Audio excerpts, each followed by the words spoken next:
I'm Karen Faith. I'm a bioethics consultant, public speaker, and writer. I'm going to talk to you about an article that is just recently being published on values-based leadership in healthcare today.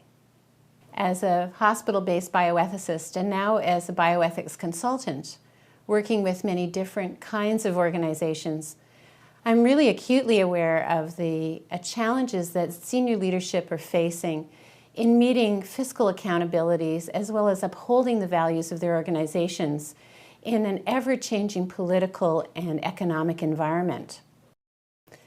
In fact, I think if ever there was a time for values-based leadership to be emphasized in healthcare, it's now. And I agree with many experts who believe that the future of a healthcare system that truly cares for patients is going to be largely dependent on the continued development of principled and values-based leadership. In a work culture of caring, compassion, relationships are important.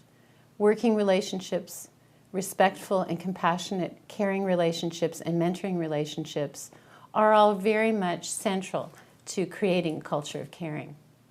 Values-based leaders believe that ethical principles, values that are inherent in healthcare should remain as foundational or fundamental to the way that they understand their role and the way they treat others. And so values-based leaders are really very necessary to ensure that the values that favor fiscal accountability, fiscal constraint, don't entirely crowd out the foundational values that we associate with healthcare. The question is, what kinds of support would be important to help promote values-based leadership in healthcare today? I think it's really important for us to have a better understanding of the kinds of ethical challenges that senior leadership are facing in healthcare. There is some early research that suggests that senior leadership in healthcare are confronted with a number of ethical challenges in decision-making that leads to moral distress. But we don't know the extent of that. We also don't know the personal impact that serving on this level is having on the individuals who have assumed these roles. And so greater knowledge will be helpful, particularly to ethics services, in understanding the kinds of resources and supports that would help them and help mitigate against the moral distress that they face.